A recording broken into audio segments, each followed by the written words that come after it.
आज होता आमचा आप्पाच्या घरचा शेवटचा दिवस. कारण आमच्या दिवाळीच्या सुट्ट्या संपल्या होत्या. सगळेजण आपापल्या गावी जाण्यासाठी निघाले होते. एक मावशी तर माझी कालच गेली होती आणि दुसरी मावशी माझी आज गेली. आता माझी ती मावशी गेल्यावरच मला घर सुनं-सुनं वाटत होतं आणि गमत पण होतं. आता बारी होती माझी जायची.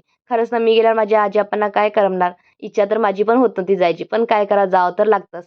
आजी-आप्पाचा आशीर्वाद घेतला, आजी-आप्पांना बाय केलं आणि निघाली मी गावाच्या रस्त्यानी. खरंच ना, हे जे 2-3 दिवस कसे निघून जाते काही कळत सुद्धा नाही. खरंच मला खूप जास्त आठवण येत होती माझ्या आजी-आप्पाची आणि निघावं पण नव्हतं वाटत. पण काय करावं?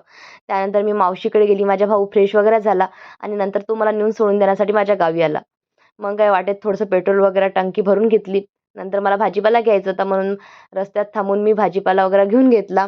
त्यानंतर आम्ही सरळ निघालो माझ्या गावाच्या रस्त्यानी.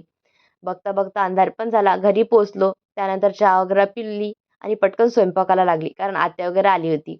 मग काय सगळा स्वयंपाक करून घेतला. सगळ्यांना जेवण करायला दिलं. त्यानंतर आम्ही पण सर्वांनी जेवण करून घेतलं आणि मला खूप जास्त आठवण येत होती. पण काय करावं? चला भेटू मग. बाय.